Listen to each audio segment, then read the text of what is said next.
Добрый вечер, в студии Валерий Генаев. В эфире очередной выпуск информационного канала Чечен-Инфо.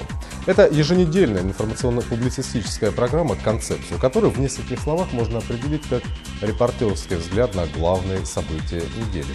В течение ближайшего часа команда информационного канала представит вашему вниманию обзор наиболее значимых событий минувших 7 дней, ознакомит с тем, что и как говорят о нас в глобальной сети интернет, представит краткий обзор наиболее ярких и общественно значимых публикаций республиканской газеты «Вести Чеченской Республики», расскажет о судьбе и жизни Ахмеда Цыбиева, ученого, внесшего в свое время значительный и неоценимый вклад в мировую науку. И все это в рамках одной программы в течение ближайшего часа. Напомним, мы выходим регулярно по субботам в это же время и, повторюсь, мы не сомневаемся, что новости – это интересно, если к ним подходить с интересом. Приятного просмотра. Сегодня в программе совершен первый международный вылет из Грозного. В Чеченской Республике начали готовиться к Новому году. В Грозном прошли гастроли Ингушского театра «Современник». Самые яркие события минувшей недели в еженедельной рубрике «Экспресс-инфо». На этой неделе состоялся первый международный авиарейс из Грозненского аэропорта, получившего статус международного. Об этом и не только в рубрике «Дайджест-инфо» размышляет Магомед Нухаев. В Чеченской Республике за последние 4 года увеличилась рождаемость. У нас появилась первая верблюжья ферма. Пьер Карден пригласил юных чеченских артистов в Париж. Об этом и многом другом в обзоре событий глобальной сети интернет. На этой неделе в Чеченской Республике, как и во всем мире, широко отметили Всемирный день ребенка. Как обстоит ситуация с правами и положением ребенка в чеченском обществе? Об этом и многом другом в нашем регулярном исследовании того, что лежит за внешней стороной события или явления в еженедельной рубрике «Тема».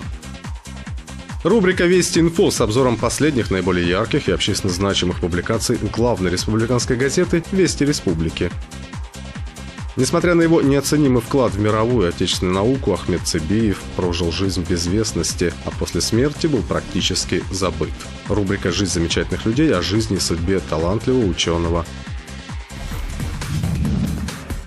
В рубрике «Экспресс-инфо», как и обычно, сегодня представлена объективная и независимая картина событий прошедшей недели.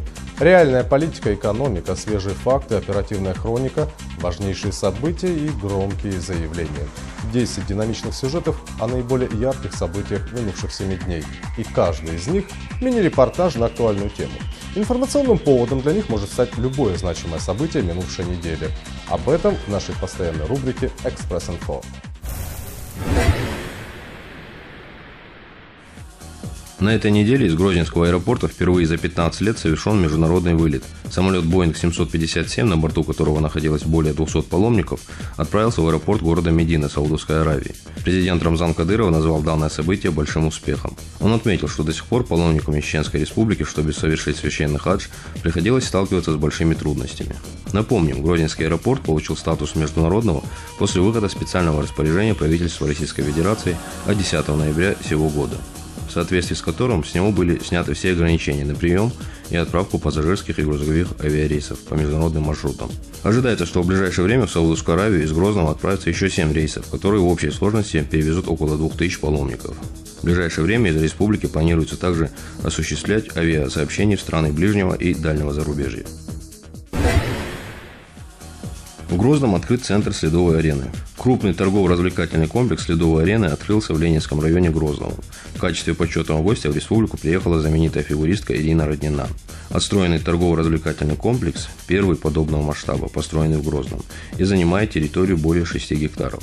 В него входят 2 ледовых зала, 5 кинотеатров, 25-метровый бассейн, офисные и торговые помещения, обустроенные места для молитвы, зона отдыха для детей, оранжерея, ресторан и 4 кафе. Полезная площадь сооружения составляет более 24 тысяч квадратных метров. На территории комплекса построен фонтан.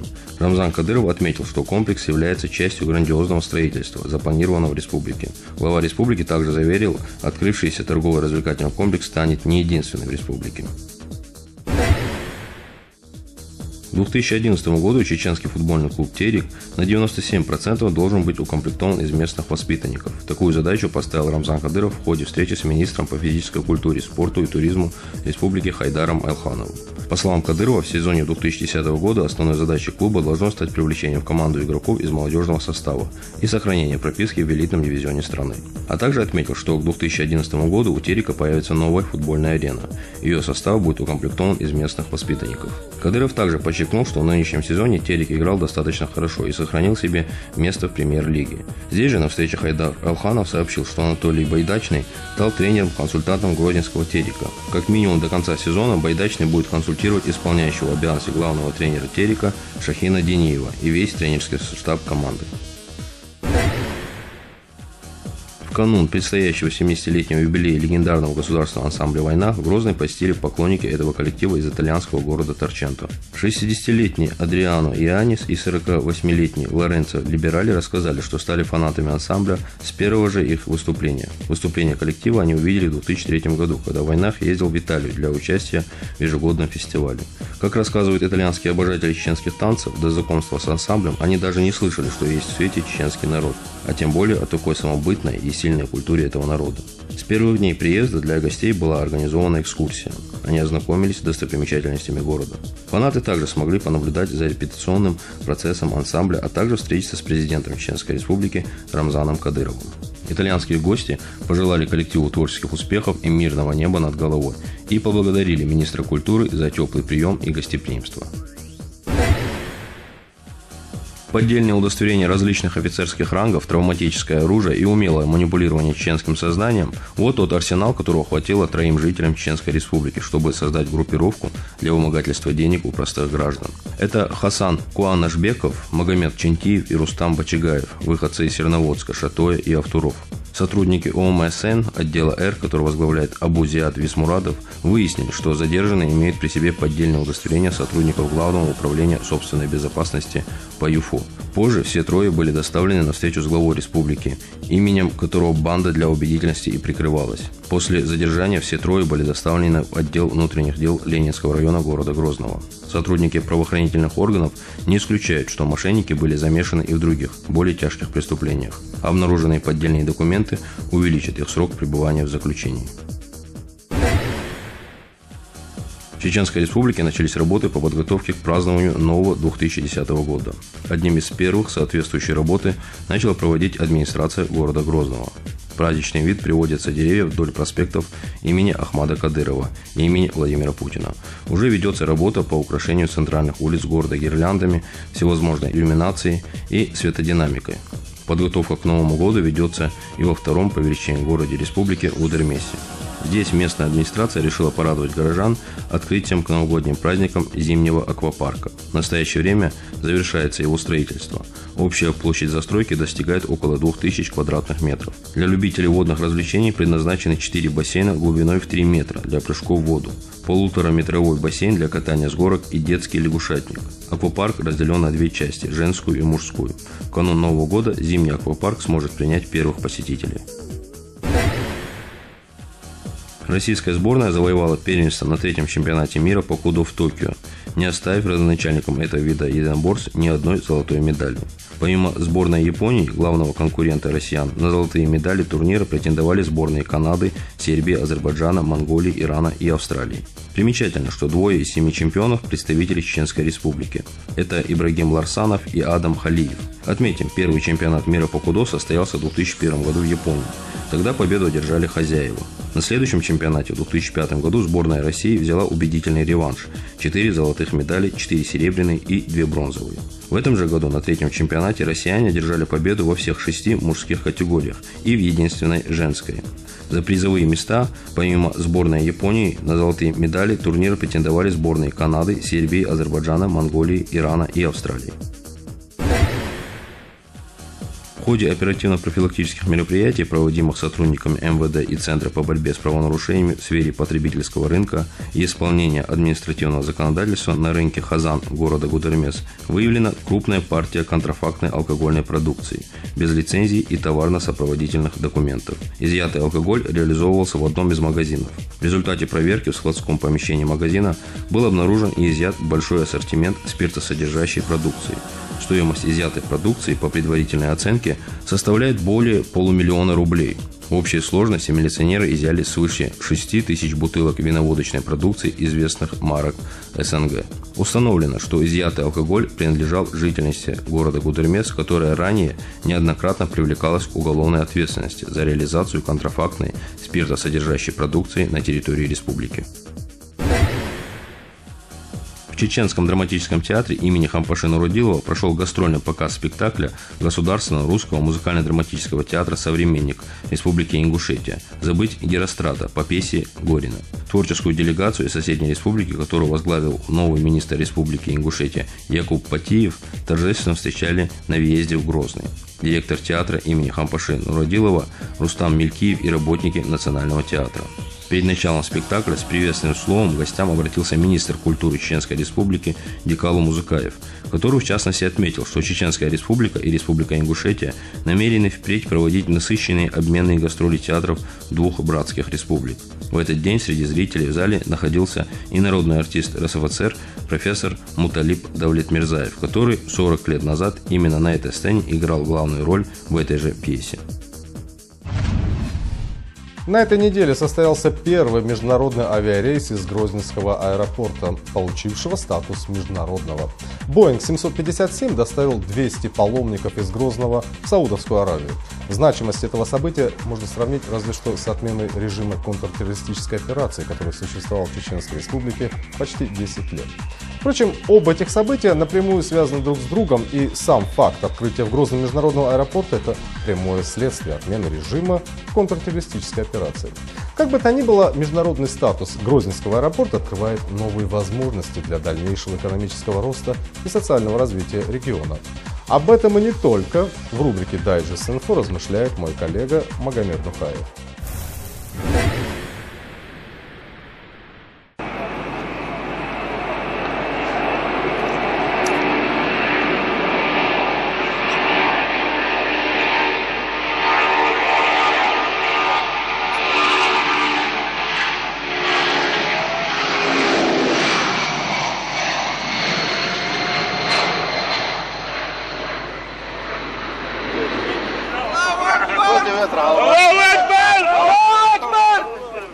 Вот и свершилось то, чего в Чеченской Республике ждали последние 15 лет. В понедельник утром из Грозного совершен первый международный вылет. На Боинге 757 в Саудовскую Аравию отправилось чуть более 200 счастливчиков. Пассажирами первого международного рейса стали чеченские паломники. Значимость данного события можно сравнить разве что с отменой режима контртеррористической операции, который существовал в Чеченской Республике с 1999 по 2009 годы. Впрочем, оба этих события напрямую связаны друг с другом. И сам факт открытия в Грозном международного аэропорта – это прямое следствие отмены 16 апреля текущего года режима КТО. Из-за него многочисленные бизнесмены в странах Азии, Ближнего Востока, Западной и Восточной Европы были несколько насторожены и неохотно вкладывали инвестиции в экономику Чеченской Республики. Именно отсутствием в республике международных авиасообщений, а соответственно и собственной таможенной службы, сдерживался инвестиционный приток.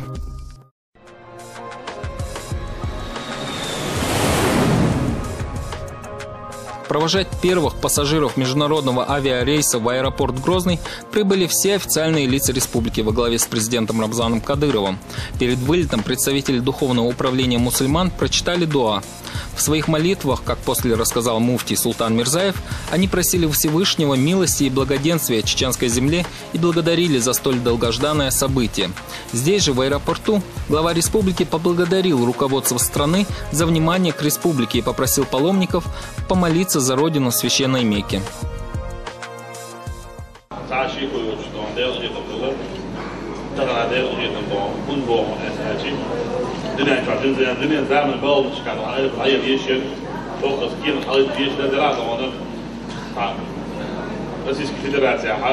تعلمت شعائر بورت كعتبوج شريوش وقع خريوش بوشتوم درفتنا وين جا أوتو بيش بوش نعم جوتيش بيساتي بودي حتى تكوات راحتي بود شيخ دوريو إحدى شيء أنا حتى أنا استعد الدوريات أنا ست خل بنستان بر دلع دانا لكل وقت لسه في دراسة دانا سعر ويشين و باخ وبيش باخ ولسه بالتنظر تحاول دوزي شيء شاشيات بيساسا بورش نعيساسا بيتاخوش كنتاك يقرأ ده كنا رأس بجين على يا كنا ترى أنا وين هالمارسو يلا هالمارسو كل إذا تقدر شيء إذا تقدر من هو ده بيش كيش كل إذا بتن عوالش بشهور نوقع يقني سياسات نية خدار حاجة بتشدد دوخيش نوع وقت بتشدد دوخيش سواء في النوع عظم فلشي إزدانا بوصل يبوصل يتعب هذا ويتعب حاجة نوع بقى يشوف ترى تبوشين دعاء ذكر داش بولدوش أو شيء خديستو كيش دعاء دار مقاطعنا ستريت باي يشيلو تقولوا شو أو دي هذا صحيح قالوا بيش وتشوفه هر مارشو هر دين مارشو هر أو من خلو فرقتو قي صودا هيم دات أحمى يحكي ويقرأ شو دعنا المنطقة أو Реализация проекта «Международный аэропорт» была в значительной степени ускорена благодаря действиям именно Рамзана Кадырова и его особым отношениям с Москвой. Сам статус международного аэропорта Грозный получил в начале месяца. 10 ноября вышло распоряжение правительства России о снятии с Грозненского аэропорта всех ограничений на прием и отправку пассажирских и грузовых авиарейсов по международным маршрутам. О столь эпохальном для республики событии в телефонном разговоре Рамзану Кадырову сообщил Владимир Путин. رمضان ويبتشان دق برتل ديل رزق لا ونداشي ويا وثمين ودي مغشكلا نالشكي حاجة وبوش ويتيك تعصلي يشان وثنية تح ايربورت شكا ويحقق ويمسرنا جينهم دو تغن دال موضح نشهر او ايربورت العدل يشخلر هال دوق نعمته ويا دال خاصة من صدو دوق نعمته رمضان شاما الله يوشر تريتي كوارتر 2010 года عبي حاجة بقى يشتريات كا حري حجم سوي شان يوش ات شو ايربورت مش ايربورت شو دعور ده سوي خاطر ديش خو غال ايربورت ده دعور ده شيء تموجني عبرك فرنيش لسلوجبرك ترانسبورت авиации üşüye berk halaqetna mesela خليشيوت شو ده هو garanti ولا سوي بس garanti ده رمضان أخمات وشكديره ويكتسو ألا ده الموضوع يخير دو أجيش بلش تعال عادي مش تيوم زوج هرتان نستلي بس غلوج ده دائما لا وش حاجة خد دعوش صح خد رحادوش ديكنت بيرك تنيعمتين إيش ده الفرم لويل وينه تغنى رمضان داس ده هذا القبول ده إنسان أعمد عايش وين دي أنا خمدشته هر بيركة هر نعمة هر جن خوش عمد مالر دالا بعرسة يسكيتم لوين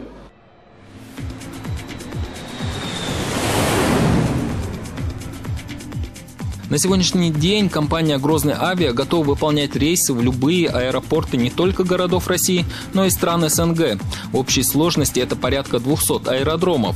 Частота полетов будет зависеть от потока пассажиров, однако планируется, что это не скажется на вылетах в Турцию, Сирию или Саудовскую Аравию. Сюда самолеты из Грозного будут летать 2 раза в неделю. Также в планах компании дважды в месяц совершать рейсы в Казахстан. Эти страны выбраны не случайно, здесь проживает большое количество наших соотечественников. А значит, есть большая вероятность того, что чеченцы, которые бежали в европейские страны в ходе боевых действий, вернутся на свою историческую родину. У нас очень много диаспоры живет, и они вот хотят. Утром полетели, вечером улетели. Вот такое должно быть. Мы уверены, что это будет в ближайшее время. За постсоветский период Республиканский аэропорт несколько раз менял свой имидж. Авиапредприятие здесь было создано еще в 1938 году, когда на самолетах Р-5 и ПО-2 из Грозного стали совершать вылеты главным образом для социальных и, как говорили в советский период, народно-хозяйственных нужд. Современный аэродромный комплекс был введен в строй в 1977 году. Тогда столица Чеченской Республики смогла принять лайнеры в круглосуточном режиме со всех регионов бывшего Советского Союза. Восстановление аэропорта Грозный завершено в октябре 2006 года. Уже в марте 2007 года совершен первый за последние 10 с лишним лет пассажирский рейс по маршруту Грозный-Москва. Первоначально авиаперевозками из Грозного и обратно занималось унитарное предприятие «Войнах Авиа», в обязанности которого входит наземное обслуживание аэропорта. Авиарейсы на этот период совершались авиакомпаниями «Дагестанские авиалинии» и «Дон Авиа». Однако уже в июле 2007 года распоряжением правительства Чеченской Республики создается авиакомпания «Грозный Авиа». Ее учредителем выступает региональный общественный фонд имени Ахмата Кадырова. С июня 2008 года «Грозный Авиа» открывает регулярные рейсы в московский аэропорт Внуково. В данное время авиакомпания владеет 2 самолетами и арендует 4 самолета модели Як-42. Комплектование технической базы и подбор специалистов проводились специально для обслуживания этого вида самолетов. Ожидается, что в ближайшее время компания закупит еще несколько таких самолетов. Также до конца года «Грозный Авиа» планирует направить на учебу в Москву группу из 12 человек. Им предстоит пройти специальный курс обучения, после чего они начнут работать на международных рейсах грозненских авиалиниях. В целом на международном терминале работает уже 800 человек. Это очень важный вклад в трудоустройство населения. Говоря о безопасности, нужно заметить, что с этой целью республиканскими правоохранительными органами был разработан и утвержден план по охране аэропорта Грозный.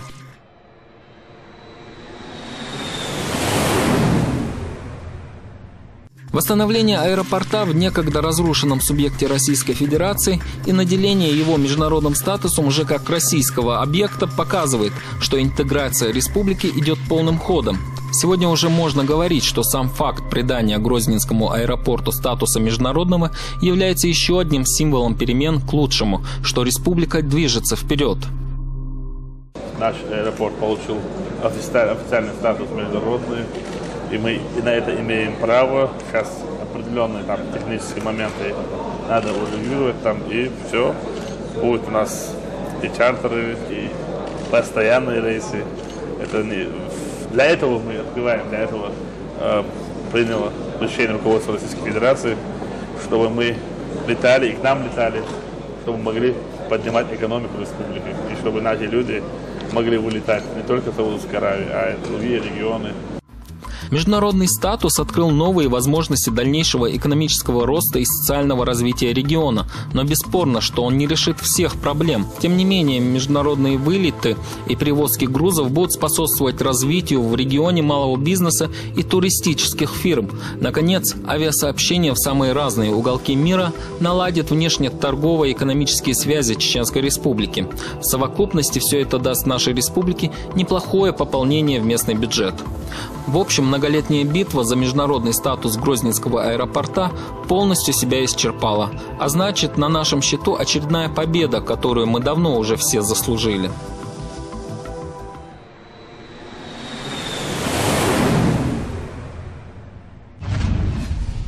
Ну а теперь пришло самое время узнать, что говорят о нас в виртуальном киберпространстве. На прошлой неделе, оказывается, говорили о том, что в Чеченской Республике за последние 4 года увеличилась рождаемость, что в республике у нас появилась первая верблюжья ферма, что в кавказском волейбольном дерби сильнее оказался клуб «Грозный» и что Пьер Карден пригласил юных чеченских артистов в Париж. Обо всем об этом и многом другом в обзоре событий глобальной сети интернет. Сетевое издание независимой газеты публикует очередные итоги регулярного исследования эффективности работы представителей коммерческих и государственных структур, направленное на лоббирование проектов, которые отражают интересы определенных отраслей, регионов или слоев общества. Напомним, исследование по заказу издания регулярно проводится агентством экономических новостей. По итогам октября текущего года Рамзан Кадыров резко увеличил рейтинг и занял прочную 6-ю позицию в номинации «Региональные лидеры». Причем глава республики не просто закрепился в рейтинге, а закрепился именно в разделе «Очень сильная эффективность». Как проявление хороших лоббистских возможностей Рамзана Кадырова эксперты рассматривают передачу руководства оперативным штабом в республике местному управлению ФСБ. Эксперты отмечают, что Кадыров настаивал на этом решении, и оно стало следствием снижения уровня террористической угрозы в нормализации обстановки в республике. Главной темой обсуждения в интернет-пространстве зоны РУ на этой неделе стала дискуссия о возможном введении в России смертной казни. Напомню, мораторий на эту меру наказания был введен в 1999 году. До официального введения по всей стране судов присяжных ни один человек не мог быть расстрелян по решению суда. Это положение действует до 1 января 2010 года, когда в Чеченской Республике, единственном регионе Российской Федерации, в котором не был введен этот институт, и начнут работать присяжные. Буквально вчера выяснилось, что неприменение этой меры наказания будет действовать и после 2010 года. Такое решение было принято на днях в Санкт-Петербурге, где Конституционный суд России решил, что после 1 января 2010 года в стране не будет применяться смертная казнь. При этом сообщается, что мораторий на высшую меру наказания будет продлен до ратификации России протокола об отмене смертной казни.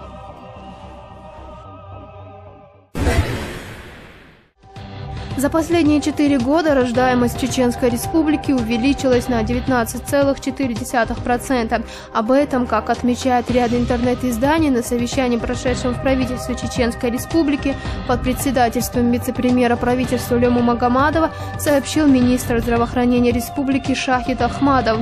Как отмечают авторы публикации, по словам министра, за 9 месяцев текущего года в республике родились свыше 25 тысяч детей. При этом показатель рождаемости составил 26,9% на 1000 человек. Отметим, в среднем по России эта же цифра составляет всего чуть больше 11%, а в Южно-федеральном округе 13%. Шахид Ахмадов также сообщил, что в нынешнем году решен и вопрос обеспечения детей в первые 2 года жизни бесплатными специальными молочными продуктами. Министерство здравоохранения и социального развития России выделило для этих целей только на первый квартал будущего года 41 миллион рублей. Буквально на днях в Москве прошла официальная церемония награждения победителя всероссийского конкурса СМИ на лучшее освещение темы межэтнического взаимодействия народов России. «Миротворец-2009» сообщают новостные разделы ряда информационных лент интернет-изданий. Как сообщают авторы публикаций, первое место в этом престижном конкурсе в номинации «Печать» заняла газета «Аргун» из Чеченской Республики. В номинации «Интернет», уступив при этом лишь РИА Новости, почетное второе место заняло информационное агентство «Грозный информ». Авторы публикации подчеркивают, что Чеченская Республика – единственный регион, который в этом престижном конкурсе получил сразу 2 высокие награды. Сообщают сетевики и о другой приятной новости.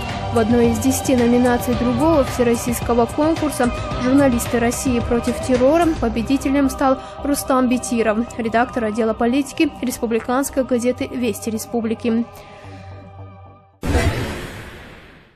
Электронная версия газеты «Известия» сообщает о том, что в Шилковском районе Чеченской Республики появилась первая верблюжья ферма. Как отмечает издание, в республике животные пользуются большим спросом, особенно в канун праздника Курбан-Байрам. Отмечается, что стоимость верблюда в среднем составляет от 50 до 100 тысяч рублей. Однако один верблюд дает свыше полтонны мяса, что в 2-3 раза больше от средней коровы. Авторы идеи утверждают, что верблюды крайне неприхотливые животные и не требуют дополнительных затрат на заготовку кормов, и потому выращивать их значительно выгоднее, чем других животных. На сегодняшний день в хозяйстве откармливается около 50 верблюдов. Сообщается, что организаторы производства намерены увеличить поголовье, закупив до 100 верблюдов. Ожидается, что стоимость килограмма верблюжьего мяса будет соответствовать рыночной цене говядины. Вас приветствует команда КВН сборной Чеченской Республики. Мы специально по одному вышли, чтобы вы сразу не испугались. Именно так начинается статья от сборной команды КВН Чеченской Республики, опубликованная на страницах интернет-проекта этой популярной телевизионной игры. Своего президента Рамзана Кадырова жители республики называют не иначе как шеф.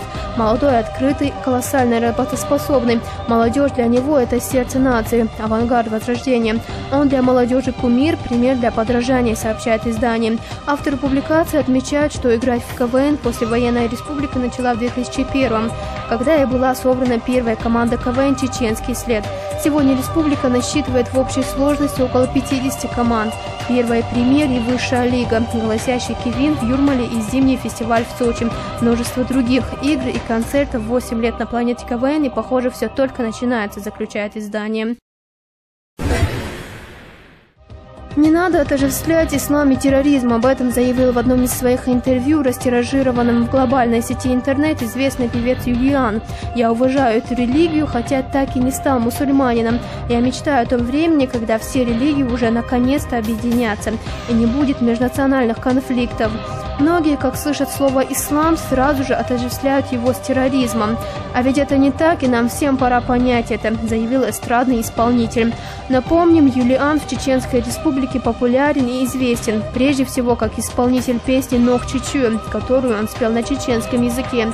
Известен исполнитель республики тем, что некогда в один и тот же день президенты двух братских республик присвоили певцу звание народного артиста Чеченской Республики и Ингушской. С того дня певец носит не только гордое звание заслуженного артиста России, но и народного артиста Чеченской Республики Ингушетии.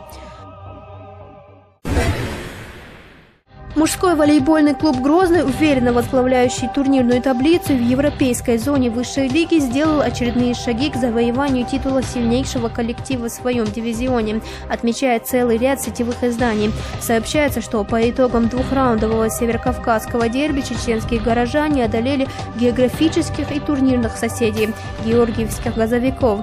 Авторы публикации подчеркивают, что дружина из главного города Чеченской Республики по-прежнему возглавляет турнирный реестр, и его от ближайших преследователей Нижегородской губернии и Владимирского «Динамо» Грозный отделяют уже целых 4 очка – 27 против 23. В следующем туре, намеченном на 21 и 22 ноября, Грозный будет гостить в столице Татарстана, где станет выяснять отношения с дублем казанского «Зенита», отмечают авторы многочисленных публикаций о команде из Чеченской Республики.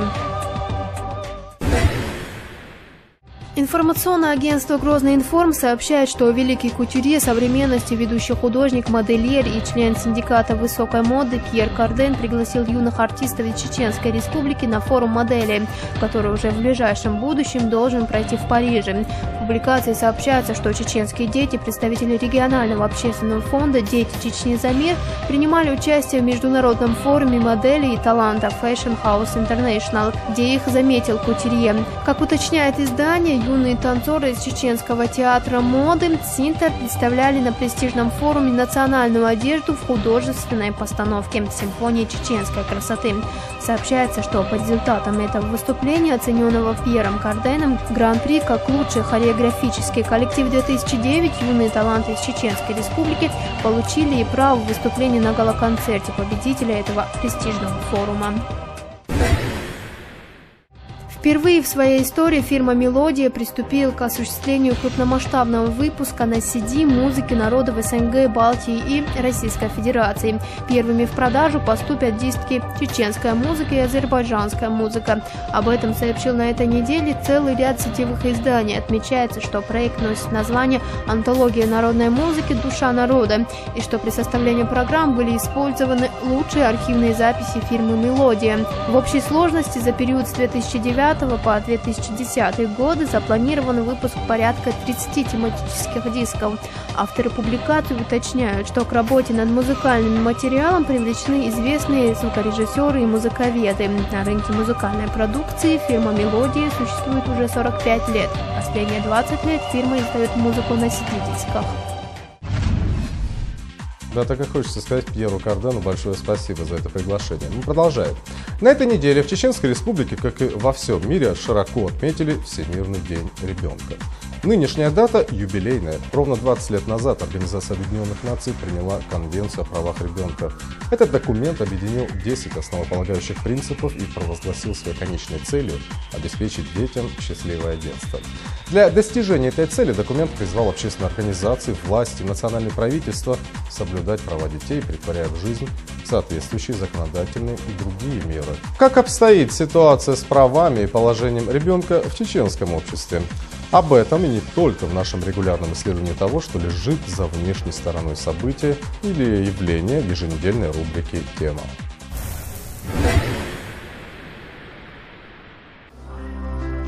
20 ноября во всем мире, в том числе и в нашей стране, отмечается как День ребенка. А началось все в 1959 году, когда на Ассамблее ООН была принята Декларация прав ребенка. Этот же день, 20 ноября, но уже спустя ровно 30 лет, в 1989 году, на Генеральной Ассамблее ООН принимают и Конвенцию прав ребенка. В любом развитом, уважающем себя обществе дети – главная ценность. Соответственно, и в Чеченской Республике жизнь и здоровое развитие ребенка – главная задача государственной важности. Слишком хорошо памятны нам события не столь отдаленные. За годы боевых действий в Чеченской Республике по разным оценкам погибло от 30 до 70 тысяч детей в возрасте до 16 лет. Получили ранения и увечья более 100 тысяч. Можно было бы бить себя в грудь и кричать «не простим, не забудем», а толку? А сколько таких детей, у которых на глазах погибли родители, братья и сестры, друзья и родные, да даже незнакомые люди?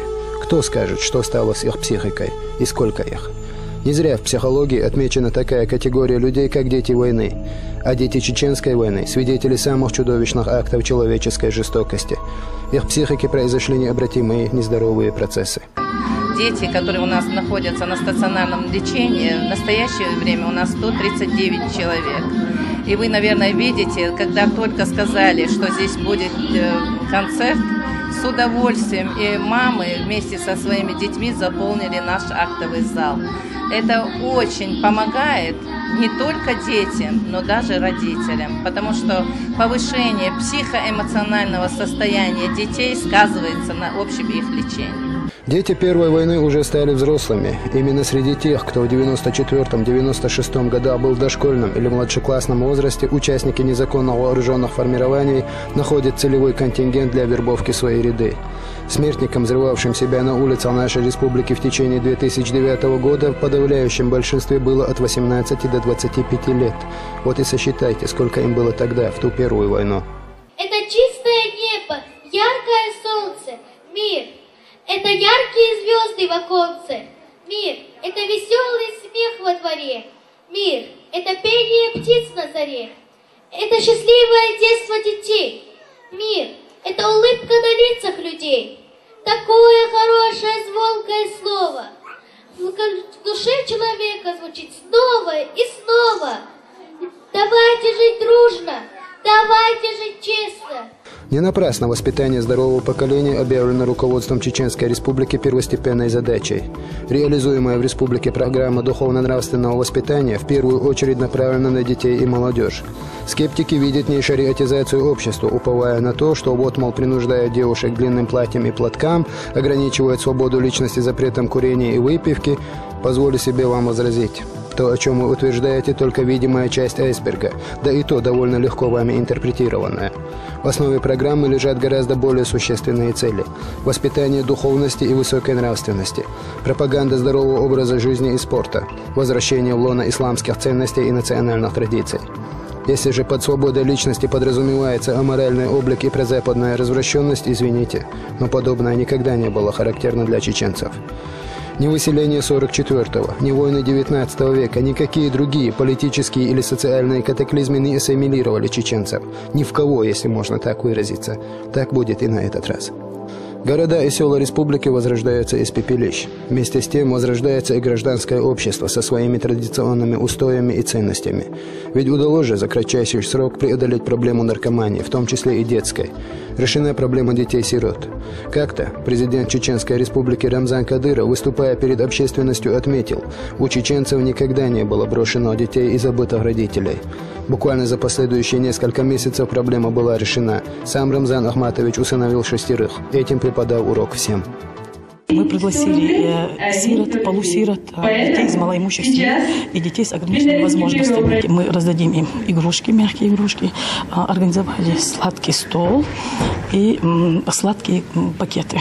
В этих пакетах находятся конфеты, печенье, вафли, рулеты, в общем, все сладости, которые любят наши дети. День ребенка. Красивые слова. Но почему только день? Ведь вся жизнь полноценного человека направлена на то, чтобы воспитать из своих детей достойных людей.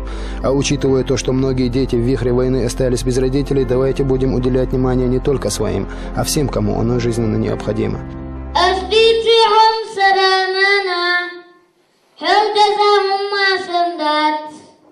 Dünya çok asya kuzama, hayal تشرق قلادات دنيا أسواق وزمان حياة تشرق قلادات إيسال تحم برق حجر يوم والله يستشقى. Ведь от того, что все дети вырастут здоровыми и высоконравственными, в итоге выиграет все общество.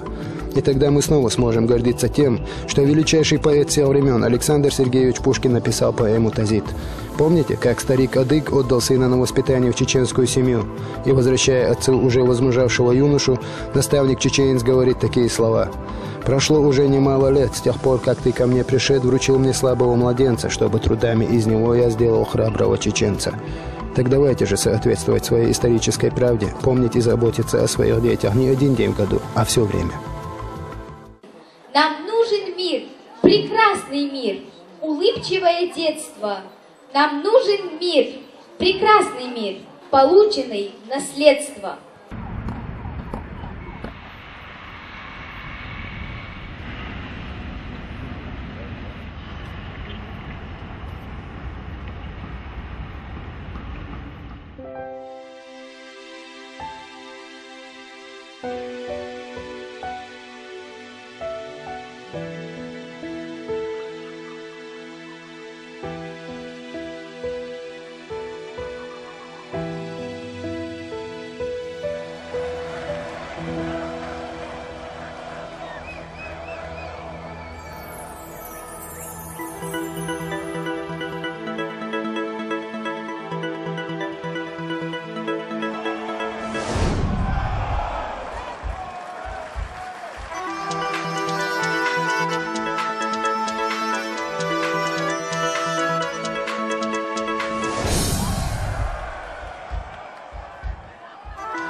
دو مسر وديك هردو مسر خزا هردو ونجي وي داع يشلو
Ну, с правами детей у нас все на самом деле замечательно, что ж, вполне отрадно. Продолжаем. С самого первого дня своего основания, с самого первого выхода номера, коллектив газеты, главной республиканской газеты «Вести Республики» следует в фарватере политики и главных ориентиров, намеченных чеченским руководством.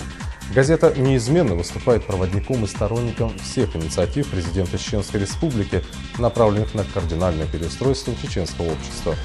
Рубрика «Вести Инфо» с обзором последних, наиболее ярких общественно значимых публикаций этой газеты.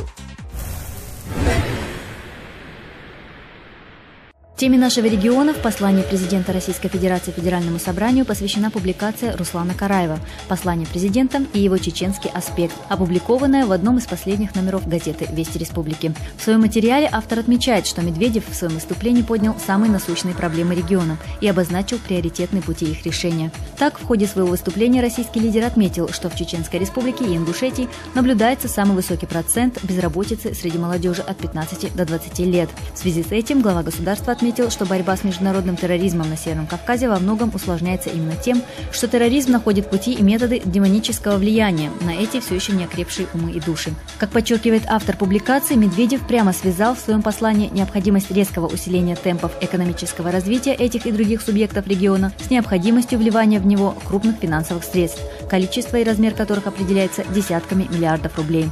По мнению автора публикации, уже в ближайшие годы в рамках реализации сразу 3 специальных федеральных программ и задач, обозначенных в послании, на Северном Кавказе и в Чеченской Республике в частности, начнут появляться новые производственные мощности, развиваться туризм, здравоохранение, образование и культура. Все это, как полагает автор, в итоге и должно привести к процветанию региона и окончательному исчезновению на его территории очагов экстремизма и терроризма. Так уж устроен свет, что даже после самой затяжной войны наступает пора мира и созидания, наступает пора осмысления всего произошедшего, и живые должны продолжать жить и помнить о прошлом не ради мести, а для того, чтобы не повторять ошибок своих предшественников. Так начинается публикация «Слышите, люди, их уже не вернуть» Абубакара Асаева, которая рассказывает о тех, кто ценой своей жизни обеспечил нашему обществу реалии сегодняшнего дня. Публикация посвящена памяти тех, кто отдает свою жизнь, обеспечивая покой и безопасность, тех, кто погибает на улицах наших городов и сел в результате террористических актов. Автор отмечает, что этим парням еще бы жить и жить. Многие из них только встали на ноги и даже не успели завести семьи. А ведь у них тоже была, пусть и не столь глобальная, но все же мечта – построить свой дом, вырастить сына и посадить сад. Все они были мусульманами, жили по канонам ислама и верили в судный день. Асаев приводит картины недавнего прошлого, когда некогда цветущий край Войнахов превратился в логово съехавшихся чуть ли не со всего света преступников и убийц. Результат – десятки тысяч исковерканных человеческих судеб, убитые и пропавшие без вести. Разрушенные до основания села и города, стон и плач доведенных до отчаяния людей. Такова цена, провозглашенная лидерами Ичкерии свободы. Именно между ними и обществом стали те, кто собою заслонили жизнь, резюмирует автор публикации. Их имена увековечат, назвав улицы и школы. О них будут писать, как о героях. А что скажут о подлых убийцах во имя ада, лишивших себя и других права жить и дарить жизнь? Кто придет на их похороны и скажет «Далгеч Дълцун»? Разве что буряты и арабы прольют слезу и прочтут за упокой. Вдумайтесь в это тем, у кого еще есть право выбора, заключает автор публикации. Проблему детской смертности и онкологии затрагивает публикация Даны Злобиной «Сломанные цветы», опубликованная в одном из последних номеров газеты «Вести Республики». Автор на примере конкретных судеб раскрывает остроту проблемы и подчеркивает, что по данным Министерства здравоохранения Чеченской Республики, за год в республике различными болезнями заболевают в среднем около 4000 человек. Из них более 100 – дети. Умирают от рака от 950 до 1800 человек. Однако больных на самом деле значительно больше, чем взятых на учет, отмечает Злобина. Автор отмечает, что, по мнению специалистов, существенными причинами увеличения числа злокачественных образований является ухудшение социально-экономических условий, снижение жизненного уровня населения, распространение табакокурения, алкоголизма и загрязнение окружающей среды. Эту весьма сложную ситуацию, отмечает автор публикации, может решить то, что в последнее время решением этой глобальной проблемы занялись в республике на государственном уровне. Так, в республике принят паспорт республиканской целевой программы восстановления и дальнейшее развитие онкологической службы в Чеченской Республике на 2008-2011 годы. Ее целью являются программы обеспечения диагностики на ранних стадиях заболевания, снижения инвалидности и смертности. Радует и то, что на реализацию этой программы выделены и финансовые средства, часть которых, как ожидается, поступит из федерального бюджета. Планируется, что в рамках этой программы будет реализована телекоммуникационная система онкология, которая позволит передавать диагностическую информацию в центральные НИИ онкологии России и обратно. Автор сообщает, что в ходе реализации программы ожидается и укрепление материально-технической базы Республиканского онкологического диспансера и установление компьютерного томографа. Как уточняют специалисты, здесь будет установлена и многокамерная двухдетекторная гамма-камера, и универсальная ангиографическая система, которая позволит оказать больным полноценное лечение.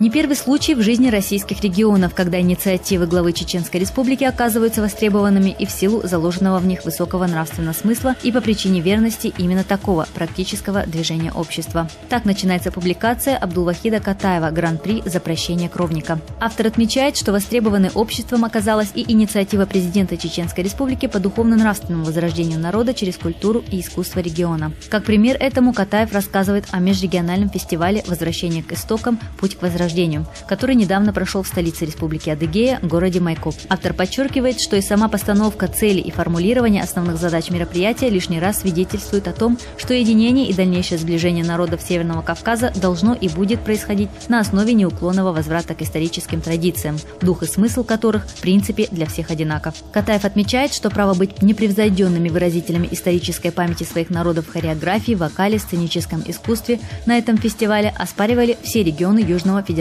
округа России, а именно 19 творческих самодеятельных коллективов. Самодеятельный коллектив артистов РДК города Шали выступил с театрализованной постановкой «Прощение кровника». Представив зрителю именно эту тему, шалинским артистам удалось сделать ее центральной для всего фестиваля, подчеркнув таким образом актуальность единения и сближения людей и народов. Великолепным и естественным орнаментом к сюжету пьесы послужили, по отзывам членов жюри, и богатейший по своим внутренним ресурсам чеченский язык, высоконравственная этика повседневной жизни, эстетическая красота обычаев и традиций чеченцев. Высшая награда межрегионального фестиваля «Гран-при» стала заслуженным успехом не только коллектива шалинских артистов, но и республики в целом, заключает автор публикации.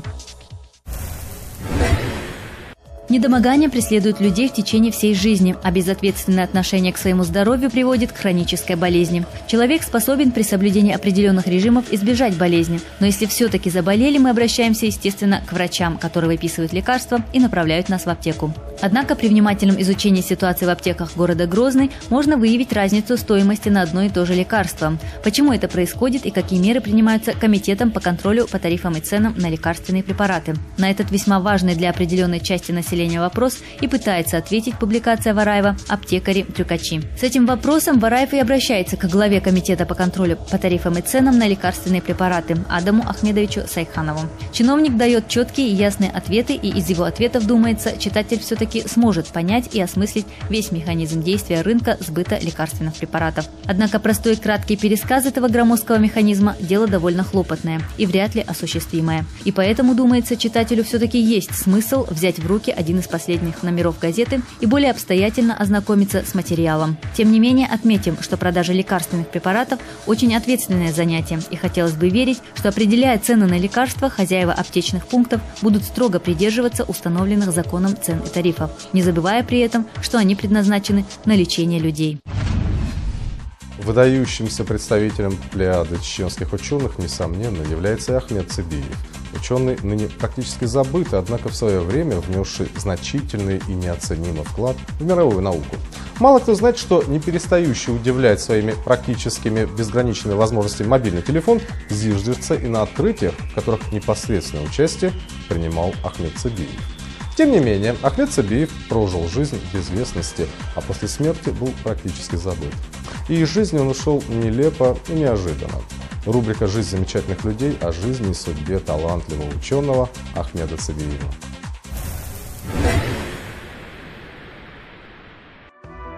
Когда речь заходит о чеченской науке и об ученых, живших и работавших в республике, большинство людей сходится во мнении, что прославленных ученых в республике нет и не было. Или были, но о них ничего не известно. Это не совсем так. Наука в Чеченской республике есть и сейчас.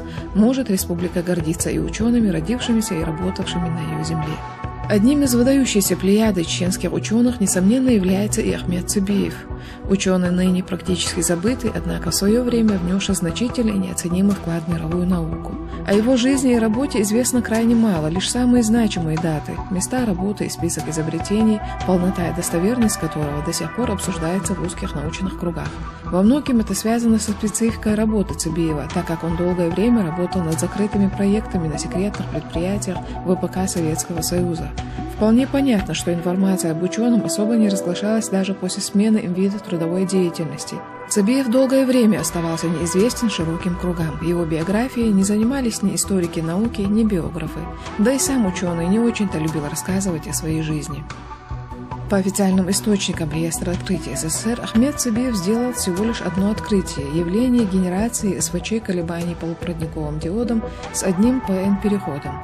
Это явление сейчас активно используется при создании средств связи, в том числе и такой привычной для нас вещи, как мобильные телефоны. Поэтому переоценить вклад ученого в мировую науку невозможно. В то же время даже одно официально отмеченное открытие ничуть не умаляет заслуги ученого, если оно по степени значимости крайне важно для общества. К примеру, все тот же великий физик XX века Ландау известен как автор одного открытия. Одно открытие имеет и ровесник Цыбиева, академик Велихов. В то же время приводится фамилия Цыбиева и в двухтомной книге «Открытия советских ученых», изданной в 80-х годах. Мало кто знает, что не перестающий удивлять своими практически безграничными возможностями, мобильный телефон зиждется и на открытиях, в которых непосредственное участие принимал Ахмед Цыбиев. Об этом открытии есть в этой книге строки о том, что на базе этого открытия авторы сделали 15 изобретений, а ведущие электронные фирмы в США, Японии и других стран на основе этого же открытия разрабатывают и выпускают лавинно-пролетные диоды и устройства, которые применяются в системах связи, навигации, телеметрии, телеуправления, при посадке космических кораблей на самолетных радиолокационных станциях. Тем не менее, Ахмед Цыбиев – автор нескольких серьезных открытий и изобретений, подтвержденных свидетельствами Государственного комитета СССР по делам изобретений и открытий. Как отмечено в брошюре «Кто есть кто в Чеченской Республике», изданной в начале 90-х годов, Цыбиев – автор 3 открытий, 26 изобретений в области радиоэлектроники и глобальной радиосвязи и автор более 50 научных работ в открытой и закрытой печати. Родился Ахмед Цыбиев в 1935 году в селе Махкиты Веденского района. В 1944 со всеми был выслан в Среднюю Азию. Ахмед долгое время жил в отдалении от родины. После блестящего окончания Ростовского государственного университета в 1959 году он был направлен на работу в подмосковный город Фрязино, ныне официально являющийся Наукоградом. Именно в этом полусекретном городе, где многие объекты назывались тогда почтовым ящиком, были совершены его наиболее значимые открытия и изобретения. Начинающий инженер, старший инженер, ведущий инженер – вот вехи его биографии во Фрязино. Его первое открытие относится к 1959 году. На тот период Ахмед Магомедович был всего лишь начинающим ученым. В момент совершения открытия Ахмед работал в НПК-17 инженером. Первому открытию молодого ученого предшествовали другие события. Так, в 1953 году в лаборатории Красилова был получен первый в СССР образец плоскостного сплавного германиевого транзистора.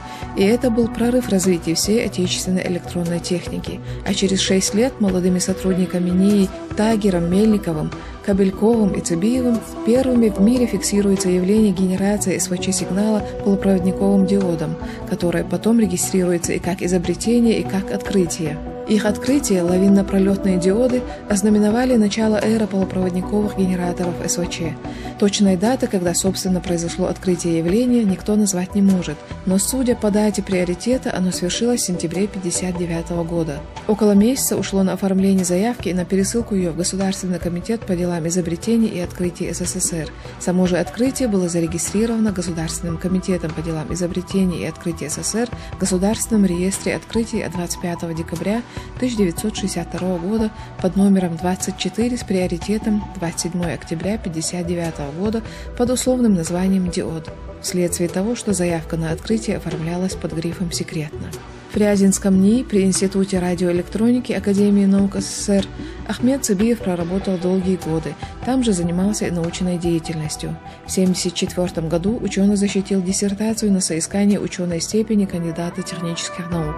Казалось бы, его научная деятельность и жизнь складывалась как нельзя лучше, однако через несколько лет произошло событие, которое отразилось и на работе Цыбиева, и на его здоровье. Дело в том, что по неписанным правилам науки того времени в работы, сделанные одним ученым, ученым вписывались имена его непосредственного руководителя, заведующего лабораторией, начальника отдела, директора и еще многих других людей. Фактически получалось, что открытия зачастую совершались коллективом из нескольких десятков человек, являющихся по сути соавторами. Иногда это действительно было так, но зачастую открытия делались одним или двумя учеными, а на соавторство претендовали десятки совершенно посторонних людей. Это и случилось с Ахмедом Цыбиевым. Единоличные и серьезные открытия ученого странным образом вдруг стали коллективными. За его работой группа вписанных ученых, руководитель, заведующий лабораторией, начальник отдела, директор были представлены на соискание Ленинской премии. И это бы еще ничего, но дело в том, что премию получили все члены этой группы за исключением самого автора открытий. Старшее поколение знает, что значило в Советском Союзе звание лауреата Ленинской премии. Этот удар судьбы Ахмед перенес очень тяжело, и через несколько лет он прекратил свою научную деятельность. В 1983 году он возвращается на свою историческую родину, в Чеченскую республику, и становится старшим научным сотрудником Грозненского нефтяного института. С 1984 года он работает уже в научно-производственном объединении «Промавтоматика» старшим научным сотрудником, затем и ведущим научным сотрудником. Его трудовая деятельность в республике была связана с информационными технологиями, компьютерами, которые тогда только входили в жизнь. Однако уже тогда, в конце 80-х годов прошлого века, Цыбиев в средних школах номер 5 в Русмартане и номер 9 в Грозном открывает компьютерные классы. Такой роскоши не было и во многих крупных городах СССР. Этот шаг дался ученому тяжело. На его пути вставали непонимание, а порой и беспросветная глупость чиновников от образования. Тем не менее, уже в то время Ахмед Цыбиев создал на базе школьных компьютеров даже локальную сеть. И уже в 1988 году ученый создает и компьютерную сеть, обмен данными внутри которой происходит по радиоканалу. Неожиданное решение ученого давало возможность передавать любые программы из одного компьютера в другой, используя всего лишь антенны. Это было настоящим ноу-хау Цыбиева, прообразом современных беспроводных технологий. Его интересовало все, и во всем он находил яркие и неожиданные решения. Так, примерно в это время в беседах он часто говорил о космической и других видах связи. Многого стоили и его первые компактные рации, аналогичные современным мобильным телефонам. Опыты с микроволновками или все те же первые опыты с беспроводным интернетом. Однако, несмотря на важность сделанных ученым открытий, на его вклад в мировую и отечественную радиоэлектронику, жизнь у этой яркой незаурядной личности сложилась трагически и несуразно. Ахмед Цыбиев прожил жизнь в безвестности, а после смерти был практически забыт. И из жизни он ушел нелепо и неожиданно. Судьба ученого трагически оборвалась в годы лихолетия в 2000 году. Ахмед, которому в то время шел 66-й год, был расстрелян мародерами, бесчинствующими в Грозном. Причиной стал простой персональный компьютер, который он не захотел отдать преступникам. Эта смерть чем-то схожа с такой же трагической смертью великого Архимеда, который погиб в 212 году до нашей эры в ходе захвата города Сиракузы римлянами. Рассказывают, что когда в дом Архимеда ворвался римский воин, ученый, увлеченный решением очередной задачи, настойчиво попросил того подождать минуту, чтобы задача, над которой он в тот момент работал, не осталась нерешенной. Солдат же, которому не было дела до его доказательства, пронзил его своим мечом. Так и Цыбиев не смог поступиться принципами и отдать то, чему он посвятил всю свою сознательную жизнь. По-видимому, ни гении, ни злодеи со времен Архимеда так и не изменились. Не изменилось и общество, которое так и не научилось вовремя разглядеть и злодея, и гения, и воздать каждому из них по заслугам. Может, в этом и есть суть трагедии человеческого бытия.